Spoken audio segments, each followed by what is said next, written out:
Hello प्यारे बच्चों, आज के इस वीडियो में हम लोग बात करने वाले इलेक्ट्रोस्टैटिक का एक टॉपिक इलेक्ट्रिक डायपोल के बारे में। तो चलिए स्टार्ट करते हैं। इंपॉर्टेंट टॉपिक है आपका बोर्ड के पॉइंट ऑफ व्यू से, तो इसको बड़ा क्लियरली देखिएगा, एंड तक आपको इसके सारे डेरिवेशन बहुत ही अच्छी तरीके से समझ में आएंगी, ये मेरी गारंटी है। चलिए तो स्टार्ट करते हैं। इलेक्ट्रिक डायपोल क्या होता है? तो according to definition of book, electric dipole का मतलब क्या होता है? System of two equal and opposite charges when placed at certain distance is called electric dipole. जब भी हम दो इक्वल एंड अपोजिट चार्जेस को क्या करें, एक सर्टेन डिस्टेंस के ऊपर रखें, तो इसको हम लोग क्या बोलते हैं? इस अरेंजमेंट को हम लोग क्या बोलते हैं? Electric dipole. यहाँ पर आपको एक पॉजिटिव चार्ज दिख रहा है, एक नेगेटिव चार्ज, और इन दोनों के बीच में सेपरेशन कितना है? 2 है। यहाँ पर डायपोल के लिए कंडीशन क्या होती है कि 2a जो हो वो क्या होना चाहिए? Very small. तो हम इसको लिख सकते हैं कि 2a टेंड्स टू 0। ठीक है, इसकी वैल्यू क्या होनी चाहिए? बहुत स्मॉल। अब यहाँ पर एक क्वांटिटी आती है जो इस डायपोल की स्ट्रेंथ को डिफाइन करती है, उसको हम लोग क्या बोलते हैं? Electric dipole movement. तो इसको हम क्या बोलते हैं? Electric dipole movement. ठीक है, डायपोल मूवमेंट को किससे रिप्रेजेंट किया जाता है? P से। And P is equal to क्या होता है? Simply one of the charge Q into separation between them. तो एक चार्ज ले लो और दोनों के बीच के सेपरेशन का मल्टीप्लाई कर दो, तो हमको क्या मिलता है? यहाँ पर डायपोल मूवमेंट। ठीक है, तो डायपोल मूवमेंट की जो डायरेक्शन होती है, डायरेक्शनल वेक्टर क्वांटिटी होता है डायपोल मूवमेंट। इसकी डायरेक्शन क्या होती है? नेगेटिव से पॉजिटिव डायरेक्शन में। तो ये आपका नेगेटिव चार्ज है और ये आपका पॉजिटिव चार्ज है, तो नेगेटिव से पॉजिटिव की डायरेक्शन में क्या होगा? आपका डायपोल मूवमेंट लगने वाला है। अब यहाँ पर कुछ क्वेश्चन आते हैं। सबसे पहली चीज़ तो कि जो इलेक्ट्रिक डायपोल है, ठीक है, इसमें हमने एक पॉजिटिव चार्ज लिया, एक नेगेटिव चार्ज लिया, और हमको पता है कि अनलाइक चार्जेस क्या करते हैं? एक दूसरे को अट्रैक्ट करते हैं। तो ये दोनों चार्जेस एक दूसरे को अट्रैक्ट क्यों नहीं कर रहे हैं? पहली चीज़ तो ये। दूसरी चीज़ कि इस डायपोल को कैसे बनाया जाए? अगर मैं मान लो एक पॉजिटिव चार्ज लाता हूँ, एक नेगेटिव चार्ज लाता हूँ, दोनों को पास में रखता हूँ, तो ये तो एक दूसरे को अट्रैक्ट कर लेंगे, तो डायपोल तो कभी बनेगा ही नहीं। ठीक है ना? तो अब यहाँ पर इस क्वेश्चन का आंसर मैं ये दूंगा कि यहाँ पर डायपोल का मतलब ऐसा नहीं कि आप कहीं से एक पॉजिटिव चार्ज उठाकर लाए, कहीं से एक नेगेटिव चार्ज उठाकर लाए, दोनों को साथ में रख दिया और डायपोल बन गया। ऐसा नहीं होता भाई साहब। यहाँ पर क्या होता है ना कि देखो, जब हम लोग क्या करते हैं, अलग अलग कंपाउंड्स के बारे में पढ़ते हैं, कुछ मॉलिक्यूल्स के बारे में पढ़ते हैं, तो मॉलिक्यूल्स के अंदर क्या होता है? कुछ आपके पॉजिटिव चार्जेस होते हैं, कुछ आपके नेगेटिव चार्जेस होते हैं। ठीक है, तो समटाइम्स क्या होता है ना कि किसी पर्टिकुलर मॉलिक्यूल के अंदर एक पर्टिकुलर साइड में पॉजिटिव चार्ज का कॉन्सेंट्रेशन ज़्यादा हो जाता है और एक पर्टिकुलर साइड में नेगेटिव चार्ज का कॉन्सेंट्रेशन ज़्यादा हो जाता है। तो या हम ऐसा बोल सकते हैं कि किसी एक मॉलिक्यूल के अंदर, ठीक है, इसका जो पॉजिटिव वाला जो चार्ज है उसका जो सेंटर है, ठीक है, पॉजिटिव चार्ज का जो सेंटर है और नेगेटिव चार्ज का जो सेंटर है, इनके बीच में क्या आ जाता है? सेपरेशन आ जाता है। और जब ये सेपरेशन आता है तो ये whole as a positive charge act करेगा, ये वाला सेंटर, और ये नेगेटिव, और इनके बीच में क्या है? कुछ सेपरेशन है। तो इसको हम क्या बोल देंगे यहाँ पर? डायपोल। इसको हम क्या बोलेंगे? यहाँ पर क्या फॉर्म हो रहा है आपका? Electric dipole. और कुछ मॉलिक्यूल्स ऐसे होते हैं जिसके अंदर इसका जो पॉजिटिव वाले का सेंटर है और नेगेटिव वाले का सेंटर है वो एक दूसरे के साथ कोइंसाइड करता है। कोइंसाइड करेगा मतलब उनके बीच का सेपरेशन कितना है? 0। और सेपरेशन 0 तो डायपोल मूवमेंट कितना होगा? 0। ऐसे मॉलिक्यूल्स को हम क्या बोलते हैं? नॉन पोलर, जहां पर डायपोल फॉर्म नहीं होता है। और जहां पर डायपोल फॉर्म होता है ऐसे मॉलिक्यूल्स को हम क्या बोलते हैं? Polar molecules. तो आपने केमिस्ट्री के अंदर अच्छे से पढ़ा होगा इसको। लाइक आपका जो वाटर है, H2O है, HCl है, ये दोनों किसकी कैटेगरी में आते हैं? आपके पोलर मॉलिक्यूल्स की कैटेगरी में आते हैं। और पोलर मॉलिक्यूल की कैटेगरी में आते हैं, इसका मतलब इनके अंदर क्या हो रहा है? आपका इलेक्ट्रिक डायपोल बन रहा है, क्योंकि इनका नेगेटिव और पॉजिटिव चार्ज का सेंटर क्या है? सेपरेटेड है। ठीक है, तो ये आपका यहाँ पर क्या हुआ? डायपोल के बारे में। अब क्वेश्चन ये आता है कि जो डायपोल मूवमेंट है इसका क्या सिग्निफिकेंस है? ये जो हम पढ़ रहे हैं P is equal to Q into 2L। ठीक है, तो इसकी वैल्यूज कम होगी, ज़्यादा होगी तो क्या होगा, कम होगी तो क्या होगा, और इसको हम क्यों कैलकुलेट करें, इसके पीछे कारण जानते हैं। देखिए अब इसके अंदर अगर या तो Q बड़ा हो या फिर 2 है, दोनों के बीच का सेपरेशन बड़ा हो, दोनों केस में आपका जो डायपोल मूवमेंट क्या होगा? वो बड़ा वैल्यू आएगा। और ये दोनों अगर स्मॉल है तो डायपोल मूवमेंट भी क्या आएगा? आपका स्मॉल। डायपोल मूवमेंट का फिजिकल सिग्निफिकेंस यहाँ पर ये होता है कि जब भी हम किसी मॉलिक्यूल को एक इलेक्ट्रिक फील्ड के अंदर रखें, एक बाहर में कोई एक एक्सटर्नल फील्ड है, ठीक है, उसके अंदर हम लोगों ने क्या करा है? कि इलेक्ट्रिक डायपोल को रखा। तो ये जो एक्सटर्नल फील्ड के अंदर आपका जो मॉलिक्यूल है वो किस तरह से बिहेव करेगा, इसका जो अलाइनमेंट है वो किस तरह से होगा, वो डिपेंड करेगा किसके ऊपर? इसके डायपोल मूवमेंट के ऊपर। दूसरी चीज, इस पर्टिकुलर मॉलिक्यूल की जो पोलैरिटी है वो भी किसके ऊपर डिपेंड करती है? इसके डायपोल मूवमेंट के ऊपर। तो इस तरह से अगर हम देखें तो डायपोल मूवमेंट का यहाँ पर ये फिजिकल आपका सिग्निफिकेंस आता है। इसको आप पोलैरिटी वगैरह और इन टॉपिक को आप डिटेल में केमिस्ट्री के अंदर पढ़िएगा। ठीक है, अभी के लिए हम लोगों को यहाँ पर इतना ही देखना है। अब यहाँ पर मेन क्वेश्चन ये आता है कि जब हम लोगों ने पढ़ा था कि जब भी कोई एक चार्ज को हम लोग रखते हैं तो उसके आसपास क्या होती है? अपनी एक इलेक्ट्रिक फील्ड क्रिएट होती है। बट यहाँ पर क्या आपके पास दो चार्जेस है इक्वल एंड अपोजिट नेचर के, दोनों के बीच क्या है? कुछ सेपरेशन है। तो डेफिनेटली दोनों चार्ज भी मिलकर क्या करने वाले? एक इलेक्ट्रिक फील्ड जनरेट करने वाले, और जो नेट इलेक्ट्रिक फील्ड होगी वो इन दोनों का क्या होने वाली? रिजल्टेंट होने वाली। ठीक है, तो अभी हमको क्या करना है कि इस इलेक्ट्रिक डायपोल के लिए, इस इलेक्ट्रिक डायपोल की हमको क्या निकालना है, इलेक्ट्रिक फील्ड इंटेंसिटी निकालना है अलग अलग पॉइंट्स के ऊपर। और ये बड़ा ही इंपॉर्टेंट टॉपिक होता है आपके बोर्ड्स के पॉइंट ऑफ व्यू से। तो चलिए यहाँ पर देख लेते हैं। ये मान लीजिए मेरे पास एक डायपोल है, इसका प्लस चार्ज, इसका क्या है माइनस चार्ज, ठीक है। तो अब यहाँ पर मैंने दो लाइंस बनाई है। एक लाइंस मैंने देखो क्या बनाई कि जो दोनों के सेंटर को, जो दोनों चार्जेस को ज्वाइन कर रही है, अगर हम उसको एक्सटेंड करें तो इस लाइन को हम क्या बोलते हैं, एक्सियल लाइन, ठीक है। इसके किसी एक पॉइंट पर हमको क्या करना रहेगा, इलेक्ट्रिक फील्ड इंटेंसिटी को फाइंड आउट करना रहेगा, ठीक है। तो एक एक्सियल के लिए हम लोग फाइंड करेंगे, ठीक है। और सेकेंड लाइन क्या है कि इसका जो सेंटर है, इन दोनों का जो सेंटर है, ठीक है, उससे अगर हमने क्या करा, एक परपेंडिकुलर ड्रॉ किया, तो इस परपेंडिकुलर के अगर किसी पॉइंट पर हम लोग इलेक्ट्रिक फील्ड इंटेंसिटी फाइंड करते हैं तो इसको हम क्या बोलते हैं, इक्विटोरियल पोजीशन या फिर ब्रॉड साइड ऑन पोजीशन, ठीक है। तो इसके ऊपर भी हमको इलेक्ट्रिक फील्ड निकालना है, इसके ऊपर भी हमको इलेक्ट्रिक फील्ड निकालना है और उसका एनालिसिस करना है कि दोनों में क्या डिफरेंस आने वाला है, ठीक है। इसको हम लोगों को यहाँ पर पढ़ना है। तो चलिए स्टार्ट करते हैं इसका डेरिवेशन। सबसे पहले हम लोग देखने वाले हैं यहाँ पर एक्सियल लाइन के ऊपर इलेक्ट्रिक फील्ड इंटेंसिटी कितनी होगी। चलो यहाँ पर एक्सियल पोजीशन के लिए हम लोग निकाल लेते हैं डेरिवेशन इलेक्ट्रिक फील्ड का। तो एक्सियल पोजीशन पर देखिए मैंने दो चार्जेस लिए, माइनस क्यू प्लस क्यू, मतलब डायपोल बन गया आपका, ठीक है। इसको ए बोला, इसको बी बोला, इसके सेंटर को ओ बोला। सेंटर से माइनस क्यू की डिस्टेंस है ए, सेंटर से प्लस क्यू की डिस्टेंस है ए, ठीक है। लेट्स से कि एक पॉइंट है पी कहीं पर एक्सियल पॉइंट पोजीशन में, और इसके ऊपर हमको क्या निकालना है, इलेक्ट्रिक फील्ड इंटेंसिटी, ठीक है। और यहाँ पर इसका जो सेपरेशन है, इसका जो डिस्टेंस है सेंटर से, वो कितना है आपका आर। चलिए निकालते हैं। सबसे पहले हम लोग बात करते हैं किसके लिए, प्लस क्यू के लिए। तो देखो प्लस क्यू जो है वो ये रहा चार्ज, ठीक है। और जिस भी पॉइंट पर हमको इलेक्ट्रिक फील्ड इंटेंसिटी निकालना होती है वहां पर हम क्या लेकर आते हैं कि यूनिट पॉजिटिव चार्ज, ठीक है। हम पढ़ चुके थे, एक यूनिट पॉजिटिव चार्ज मतलब जिसका वैल्यू 1 है और जिसका पोलैरिटी कैसा है, पॉजिटिव। नाउ देखो पॉजिटिव पॉजिटिव एक दूसरे को क्या करते हैं, रिपेल करते हैं, ठीक है। तो जिस डायरेक्शन में फोर्स लगती है उसी डायरेक्शन में क्या आएगा आपका इलेक्ट्रिक फील्ड। तो इस पॉजिटिव चार्ज की वजह से जो इलेक्ट्रिक फील्ड आने वाला है वो कौन से डायरेक्शन में आने वाला है, बाहर की डायरेक्शन में आने वाला है, इस पी पॉइंट के ऊपर, ठीक है। नाउ इस नेगेटिव चार्ज की अगर हम बात करें तो नेगेटिव इस पॉजिटिव को अपनी तरफ क्या करेगा, अट्रैक्ट। तो इसके ऊपर क्या होगा आपका, अट्रैक्टिव फोर्स होगा इस डायरेक्शन में। जिस डायरेक्शन में फोर्स है उसी डायरेक्शन में आपका क्या आने वाला है, इलेक्ट्रिक फील्ड इंटेंसिटी आने वाली, ठीक है। तो ये आ गया आपका ई ए और ई बी। नाउ ई ए की वैल्यू निकाल लो। देखो ई ए इज इक्वल टू क्या होगा, दोनों आपके पास आ गई है, ठीक है। इसको मैं बोल देता हूँ ई ए क्या है आपका, इलेक्ट्रिक फील्ड ड्यू टू ए वाला जो चार्ज, माइनस क्यू वाला जो चार्ज है। तो देखो इलेक्ट्रिक फील्ड कितनी होगी इसकी, 1/4 पाई एप्सिलॉन नॉट, मैग्नीट्यूड की बात करते हैं, ठीक है, इनटू चार्ज कितना है, plus Q, sorry minus Q charge यहाँ पर है, बट हम लोग जब मैग्नीट्यूड की बात करेंगे तो हम लोग यहाँ पर सिर्फ क्या करेंगे, चार्ज की वैल्यू को पुट करेंगे, बिकॉज इसका जो नेगेटिव का इफेक्ट है वो हमने डायरेक्शन में इंक्लूड कर लिया। तो इसको लिखा मैंने कितना, क्यू अपॉन में देखो डिस्टेंस कितना है, पी से ए का डिस्टेंस, तो इसको लिख दो आप पी ए का स्क्वायर, और पी ए कितना होगा देखो आर प्लस ए, तो ये हो गया आपके पास क्या, आर प्लस ए का होल स्क्वायर। डायरेक्शन क्या होगी, अलॉन्ग पी टू ए, तो डायरेक्शन में लिख देता हूँ पी से ए की तरफ, सिंपल, ठीक। नाउ ई बी निकाल दो, E B is equal to कितना होगा, E B is equal to हो जाएगा आपका 1/4 पाई एप्सिलॉन नॉट, चार्ज कितना है बी के ऊपर क्यू, तो ये लिखा अपन ने क्यू, और डिस्टेंस कितना होगा देखो ये डिस्टेंस पूरा आर है, ठीक है, और ये ए है, तो बचा हुआ कितना होगा आर माइनस ए, तो यहाँ पर लिखा हम लोगों ने क्या, आर माइनस ए का स्क्वायर। डायरेक्शन क्या होगी, बी से पी की तरफ, तो ये लिख दिया अपन ने क्या, बी से पी की तरफ। नाउ दोनों का इंडिविजुअल हम लोगों ने निकाल लिया। अब अगर हम दोनों को रिजल्टेंट निकालना है तो सुपरपोजिशन का प्रिंसिपल क्या बोलता है कि किसी भी पॉइंट पर जो नेट फोर्स होती है वो क्या होती है, दोनों का वेक्टर सम, तो ये लिख दिया हम लोगों ने क्या, दोनों का वेक्टर सम। इलेक्ट्रिक फील्ड भी क्या होती है, दोनों का वेक्टर सम, दो या दो से ज़्यादा चार्जेस है तो सभी की वजह से जो इलेक्ट्रिक फील्ड लग रही है उसका वेक्टर सम, ये लिखा।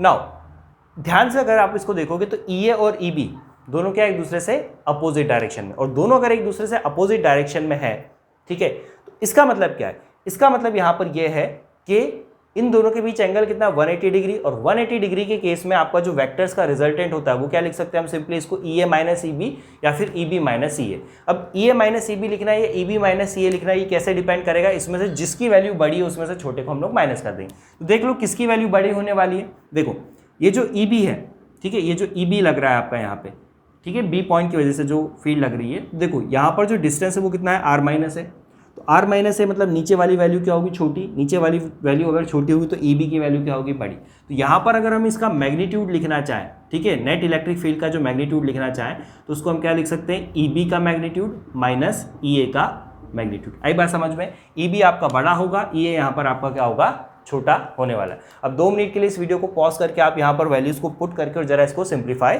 कर लीजिए, ठीक है, नहीं तो मैं करवा रहा हूँ। चलिए देखिए यहाँ पर बिल्कुल प्योर मैथमेटिक्स से हमने क्या करा, ई बी की वैल्यू पुट करी, ई बी का मैग्नीट्यूड कितना था, 1/4 पाई एप्सिलॉन नॉट क्यू अपॉन में आर माइनस ए का स्क्वायर। पुट किया, सिमिलरली ई ए का वैल्यू पुट किया, यहाँ पर आ गया आर प्लस ए का स्क्वायर। नाउ देखो दोनों में कॉमन क्या आ रहा है, क्यू ऊपर से कॉमन है, 4 पाई एप्सिलॉन नॉट नीचे से कॉमन है, बाहर ले लिया, अंदर क्या बचेगा 1 अपॉन आर माइनस ए का square minus 1 upon R plus A का स्क्वायर। एलसीएम लिया, इसका इधर इंटू आ, इसका इधर इंटू आ, ये हम लोगों ने यहाँ पर इसको लिखा। अब नाउ इसको ओपन कर दो तो a प्लस बी का होल स्क्वायर क्या होता है, A square plus B square plus 2ab, तो इसको हम लोगों ने यहाँ पर ओपन किया, बीच में माइनस का साइन एज इट इज लगाएंगे और इसको ओपन करेंगे तो ये हो जाएगा आपका आर स्क्वायर प्लस ए स्क्वायर माइनस 2r है, और जब इस माइनस का अंदर इंटू होगा तो ये माइनस का आर स्क्वायर माइनस का A square minus minus plus 2ra। अब यहाँ पर देखो आपका क्या हुआ, कुछ टर्म्स कैंसिल हो गई, आर स्क्वायर से R square cancel, A square से ए स्क्वायर यहाँ पर क्या हो गया आपका कैंसिल आउट हो गया, तो बचा क्या यहाँ पर देखो 2ra प्लस 2ra कितना हो गया देखो 4r है, ठीक है। नाउ अब देखो यहाँ पर इस 4ra को क्या मैं ऐसा लिख दूँ क्या, 4ra को मैं ऐसा लिख दूँ क्या 2a इंटू 2r, चलेगा क्या, देख कर बताओ फटाफट, ठीक है ना। 4 को लिखा 2 इंटू 2, a को अलग करा r को अलग करा। नाउ ऐसा क्यों करा, क्योंकि देखो q इंटू 2a क्या होता है, डायपोल मोमेंट का मैग्नीट्यूड, अभी अपन ने पढ़ा, तो q इंटू 2a को मैं क्या लिख देता हूँ यहाँ पर p, ठीक है। तो e इज इक्वल टू देखो कितना आ रहा है 2pr अपॉन में 4 pi epsilon nought R square minus A square का होल स्क्वायर। तो ये हमारे पास यहाँ पर क्या आ गया रिजल्टेंट का एक्सप्रेशन, मतलब कि किसी भी इक्वेटोरियल पॉइंट के किसी भी एक्सियल पॉइंट के ऊपर जो इलेक्ट्रिक फील्ड होगी इस डायपोल की वजह से वो किसकी हेल्प से हम लोग निकाल सकते हैं, इस फॉर्मूला की हेल्प से हम लोग यहाँ पर कैलकुलेट कर सकते हैं। नाउ डायरेक्शन का इंपॉर्टेंट चीज़ है कि डायरेक्शन किधर आएगी, इसको देखो आप ध्यान से, ठीक है, डायरेक्शन किधर आएगी। नाउ देखो ई बी जो था हमारा वो क्या था, बड़ा था, और ई ए जो था हमारा वो क्या था, छोटा था, तो जो इलेक्ट्रिक फील्ड बड़ी होगी वो डोमिनेट करेगी, तो इन दोनों का जो रिजल्टेंट होगा, बड़े में से छोटे को माइनस किया ना, तो इन दोनों का रिजल्टेंट भी क्या होगा, ई बी की डायरेक्शन में, तो direction of net electric field क्या आएगी, ये डायरेक्शन में। तो जिस डायरेक्शन में आपका डायपोल मूवमेंट होता है, ये डायपोल मूवमेंट इस डायरेक्शन में होता है नेगेटिव से पॉजिटिव, उसी डायरेक्शन में एक्सियल के लिए क्या आने वाली है, आपकी इलेक्ट्रिक फील्ड भी आने वाली, ठीक है। तो जिस डायरेक्शन में आपका इलेक्ट्रिक डायपोल मूवमेंट होगा उसी डायरेक्शन में इलेक्ट्रिक फील्ड होगी। इसको हम लोग ऐसा भी लिख सकते हैं, P के ऊपर एरो लगा दो और E के ऊपर एरो लगा दो, तो ये आपका क्या होगा, net electric field. Now important चीज़, अगर न्यूमेरिकल करना है तो हम लोग ये वाला फॉर्मूला यूज़ करेंगे, लेकिन अगर हमको डेरिवेशन वाले पार्ट पे जाना है तो यहाँ पर हम लोग एक छोटा सा अजम्पशन लेने वाले। अजम्पशन देखिए क्या होगा कि हम लोगों ने पढ़ा है कि जो डायपोल के बीच का सेपरेशन होता है वो क्या होता है, वेरी स्मॉल, मतलब कि ये जो A की वैल्यू है ये क्या है आपका, A is much much smaller then R, ठीक है। तो ए स्क्वायर क्या होगा, बहुत छोटा का, मतलब मान लो कि अगर आर की वैल्यू कितनी है, लेट से 1000 और ए की वैल्यू कितनी है 1, ठीक है। तो यहाँ पर देखो 1000 का स्क्वायर माइनस 1 का स्क्वायर, 1 का स्क्वायर कितना होगा 1, और 1000 के स्क्वायर में से उसको माइनस करेंगे तो क्या होगा, कोई फर्क नहीं पड़ने वाला। तो हम लोग क्या कर सकते हैं, सिंपली इस ए स्क्वायर को यहाँ से क्या करेंगे, निगलेक्ट।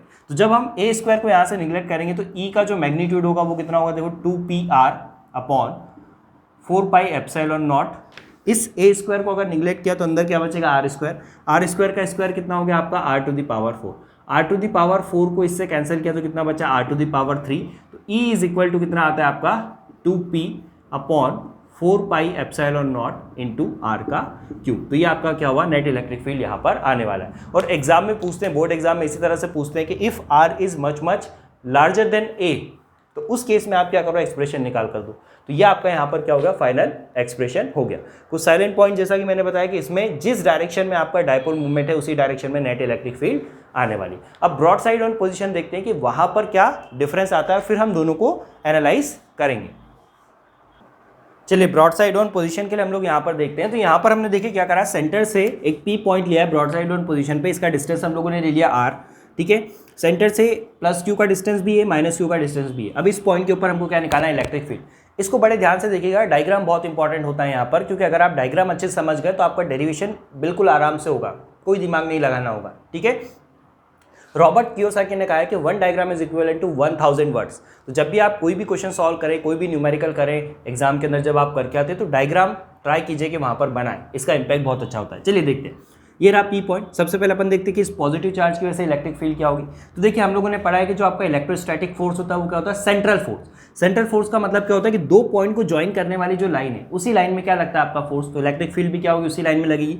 तो अगर मैं इसको ज्वाइन करता हूँ इस पी पॉइंट से, ये ज्वाइन किया, तो इसी लाइन के अंदर क्या लगने वाला है आपका, इलेक्ट्रिक फील्ड लगने वाला है ए की वजह से। अब देखिए ए क्या है, पॉजिटिव चार्ज है, पॉजिटिव पॉजिटिव को क्या करेगा, रिपेल। यहाँ पर क्या आएगा आपका एक यूनिट पॉजिटिव चार्ज, तो पॉजिटिव पॉजिटिव को क्या करेगा, रिपेल। तो इलेक्ट्रिक फील्ड की डायरेक्शन क्या आगे देखो, ऊपर की तरफ, तो ये आ गया आपका क्या, ई ए, ठीक है, ए की वजह से। नाउ सेकंड आते हैं अपन बी की वजह से। तो बी की वजह से अगर आप देखोगे तो देखो बी पे क्या है, नेगेटिव चार्ज, तो ये पॉजिटिव नेगेटिव की तरफ क्या होगा, अट्रैक्ट नीचे की डायरेक्शन में, तो इस डायरेक्शन में आपका क्या आ गया, इलेक्ट्रिक फील्ड ईबी। ठीक, नाउ मान लो कि ये एंगल आपका क्या है, थीटा।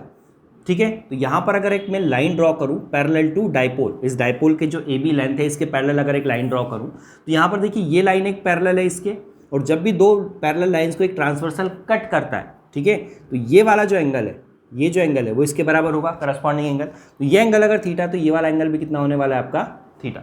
सिमिलरली देखो ये एंगल अगर थीटा है तो ये भी तो आपका थीटा ही था ना यहाँ पे। ठीक है, तो ये देखो थीटा, तो यहाँ पर ये वाला एंगल भी क्या होगा, अल्टरनेट एंगल से थीटा के बराबर। इतना काम हुआ हमारा। नाउ अब एक छोटा सा काम करना है हमको कि ई ए और ई बी की वैल्यू निकालना है। सबसे पहले देखो ई ए की वैल्यू निकाल देता हूँ मैं कि ई ए कितना होगा। ठीक है, मैग्नीट्यूड लिख रहा हूँ यहाँ पर सिर्फ, तो ई ए इज इक्वल टू कितना होगा 1/4πε0, डायरेक्शन अपन बता चुके हैं। ठीक है, चार्ज कितना है यहाँ पर प्लस का क्यू, तो ये लिखा अपन ने क्यू, और डिस्टेंस कितना होगा ए पी। अभी ए पी की वैल्यू हमको पता है क्या, नहीं पता। ए पी कैसे निकाले, राइट एंगल ट्रायंगल है, ये कितना है ए, ये कितना है आपका आर, तो हाइपोटेनस का स्क्वायर इज इक्वल टू क्या होता है, हाइपोटेनस का स्क्वायर, हाइपोटेनस मतलब क्या, ए पी, तो ए पी का square is simply is equal to base square मतलब कि ए का स्क्वायर प्लस परपेंडिकुलर मतलब कि आर का स्क्वायर, तो A P is equal to क्या हो जाएगा, under root A square plus are square. तो ये जो डिस्टेंस है ये क्या होगी, under root A square plus are square. Similarly ये वाली जो डिस्टेंस होगी ये भी क्या होगी, under root A square plus are square. तो यहाँ पर हमको क्या पुट करना होगा, इस डिस्टेंस का स्क्वायर, ए पी का स्क्वायर, तो ए पी का स्क्वायर क्या हो गया आपका ए स्क्वायर प्लस आर स्क्वायर। ठीक है, ये लिख दिया। सिमिलरली देखो ई बी निकालते हैं, ई बी नेगेटिव चार्ज की वजह से। ठीक है, तो यहाँ पर देखो कितना हो गया 1/4πε0 क्यू अपॉन डिस्टेंस का स्क्वायर, डिस्टेंस कितना है यहाँ पर बी पी पी बी। ठीक है, और डिस्टेंस कितना है A square plus are square का रूट, तो इसका जब स्क्वायर करेंगे तो अगेन यहाँ पर क्या आएगा, ए स्क्वायर प्लस आर स्क्वायर, ये हुआ। अब यहाँ पर अगर आप ध्यान से देखोगे, ठीक है, तो दोनों की वैल्यू क्या आ रही है, बराबर, तो मैग्नीट्यूड ऑफ ई ए और ई बी दोनों क्या आ रहा है यहाँ पर, बराबर। ठीक है, हमको तो क्या निकालना है, इन दोनों का रिजल्टेंट। अब रिजल्टेंट निकालने के लिए हमको थोड़ा सा वेक्टर्स का नॉलेज होना चाहिए, तो मैं यहाँ पर आपको फटाफट से रिजल्टेंट बताता हूँ कैसे निकाला जाएगा। देखो यहाँ पर मैंने जो डायरेक्शन वाला डायग्राम है इसको अलग से इधर बना दिया, तो ये लग रहा है आपका ई ए, ये लग रहा है ई बी, और ये एंगल अपन ने यहाँ पर बना दी। ठीक है, अब यहाँ पर देखो आपने वेक्टर्स के अंदर रिजोल्यूशन ऑफ वेक्टर पढ़ा होगा, तो ई ए का रिजोल्यूशन हम लोग करते हैं, तो जिस डायरेक्शन में थीटा बनता है वहाँ पर क्या आता है, कॉस थीटा वाला कंपोनेंट, तो ई ए कॉस थीटा यहाँ पर आएगा, ई ए साइन थीटा कहाँ पर आने वाला है, यहाँ पर। ठीक है, सिमिलरली जब ई बी का करेंगे तो देखो थीटा आपका इधर बन रहा है, तो इस डायरेक्शन में क्या आएगा, इसका resolution E B cos theta, और इधर कितना आएगा आपका ई बी साइन थीटा। अब यहाँ पर एक बात ध्यान से नोट करो आप कि ई ए और ई बी का मैग्नीट्यूड क्या है, बराबर, तो ई ए और ई बी का मैग्नीट्यूड बराबर है, तो यहाँ से देखो ई ए साइन थीटा और ई बी साइन थीटा दोनों क्या है, इक्वल है, बट दोनों क्या है, अपोजिट डायरेक्शन में, और अपोजिट डायरेक्शन में इनका रिजल्टेंट क्या हो जाएगा, माइनस। ठीक है, तो ये दोनों एक दूसरे को क्या कर देंगे, कैंसिल। तो नेट इलेक्ट्रिक फील्ड की अगर मैं बात करूँ तो नेट इलेक्ट्रिक फील्ड कौन सी आएगी, इस डायरेक्शन में, हॉरिजॉन्टल डायरेक्शन में, किसके बराबर आएगी, E A cos theta plus E B cos theta, और ई ए और ई बी दोनों क्या है, बराबर है, तो मैं इसको सिंपली लिख सकता हूँ 2 times of E A cos theta. E A क्या है यहाँ पर, मैग्नीट्यूड है ए का। ठीक है, ये हम लोगों ने यहाँ पर क्या करा, मेंशन करा, क्योंकि दोनों की वैल्यू बराबर है ना, तो हम इसको क्या लिख सकते हैं, E A plus E A cos theta plus E B cos theta, तो 2 times of E A cos theta. अब यहाँ पर आपको वैल्यू पुट करना है, किस किस की, ई ए की वैल्यू पुट करना और कॉस थीटा कैसे निकाले, ये रहा ट्रायंगल के अंदर देखो कॉस थीटा लगाते हैं हम लोग, तो cos theta is equal to क्या होता है, बेस कितना है ए अपॉन हाइपोटेनस कितना है, under root A square plus are square. तो यहाँ पर देखो वैल्यू पुट करते हैं, तो ई इज इक्वल टू कितना हो गया, 2 टाइम्स ऑफ ई ए की वैल्यू देखो ये रहा, क्या रहा, 1/4πε0 क्यू अपॉन में आर स्क्वायर प्लस ए स्क्वायर, ये पुट करा। ठीक है, ये वाली वैल्यू, और कॉस थीटा की वैल्यू कितनी आई, कॉस थीटा की वैल्यू आई a upon under root r square plus A square. ठीक, यहाँ पर देखो ऊपर क्या होगा, ऊपर वाली टर्म्स का ऊपर इंटू होता है, नीचे वाली टर्म्स का नीचे, तो 2QA, और 2QA इज इक्वल टू क्या होता है, डायपोल मोमेंट, तो ऊपर हो गया आपका क्या P, नीचे हो गया 4πε0। ठीक है, आर स्क्वायर प्लस ए स्क्वायर, देखो आर स्क्वायर प्लस ए स्क्वायर की पावर 1, और रूट अगर आप हटाते हो तो पावर कितनी होती है, 1/2, और दो बेस अगर सेम है तो पावर्स क्या होती है, 8 होती है, तो 1 + 1/2 कितना हो गया, 3/2। ये आपका इलेक्ट्रिक फील्ड का क्या आ गया, एक्सप्रेशन आ गया। डायरेक्शन ऑफ इलेक्ट्रिक फील्ड देखो ध्यान से, डायरेक्शन ऑफ इलेक्ट्रिक फील्ड क्या होगी, इसी डायरेक्शन में आएगी ना, ये क्या होगी आपकी नेट इलेक्ट्रिक फील्ड की डायरेक्शन। तो देखो डायपोल मूवमेंट की डायरेक्शन यहाँ पर क्या होगी, डायपोल मूवमेंट की डायरेक्शन क्या है आपकी, माइनस से प्लस क्यू की तरफ, ठीक है। डायपोल मूवमेंट क्या होता है, माइनस से प्लस क्यू की तरफ, और जो इलेक्ट्रिक फील्ड की डायरेक्शन आ रही है वो क्या आ रही है, प्लस क्यू से माइनस क्यू की तरफ। मतलब जिस डायरेक्शन में आपका डायपोल मूवमेंट लग रहा है उसके जस्ट अपोजिट डायरेक्शन में इलेक्ट्रिक फील्ड आ रहा है। बल्कि एक्चुअल में क्या हो रहा था, दोनों सेम डायरेक्शन में आ रहे थे। तो एक तो बेसिक डिफरेंस यहाँ पर ये हो गया आपका। दूसरी चीज यहाँ पर अगर हम लोग केस निकाल लें, कौन सा केस निकाल लें कि when a is much much smaller than r, ठीक है। तो ए स्क्वायर को हम क्या करेंगे, निगलेक्ट करेंगे। ए स्क्वायर को अगर आप निगलेक्ट करोगे तो ई इज इक्वल टू कितना हो जाएगा, पी अपॉन 4πε0। ए स्क्वायर को निगलेक्ट किया तो बचा क्या, आर स्क्वायर, और आर स्क्वायर की पावर कितनी, 3/2। ये 2 से 2 कैंसिल बचा, कितना बचा, आर की पावर 3। तो अगर आप इलेक्ट्रिक फील्ड की वैल्यू देखोगे तो कितनी आ रही है, पी अपॉन 4πε0 इंटू आर का क्यूब, ठीक है। और एक्शियल में कितना आया था ऊपर, 2p।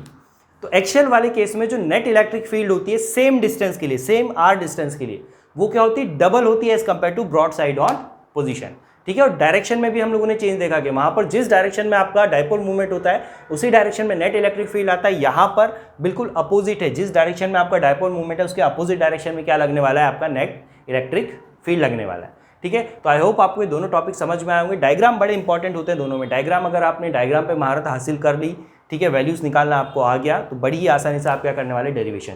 और बोर्ड के अंदर एक डेरिवेशन इन दोनों में से पूछा जाता है हमेशा। तो इस टॉपिक को बड़े ही अच्छे से कवर कीजिएगा। कोई भी डाउट आता है आप मुझे कमेंट सेक्शन के अंदर बताइए, ठीक है, मैं आपको उसका सॉल्यूशन प्रोवाइड कर दूंगा। और वीडियो अगर अच्छा लगा तो उसको लाइक शेयर सब्सक्राइब जरूर कीजिएगा, स्पेशली शेयर कीजिएगा लोगों के साथ, ठीक है। वैल्यू क्रिएट करना है हमको। और यहाँ तक बने रहने के लिए बहुत बहुत शुक्रिया। जय हिंद, वंदे मातरम।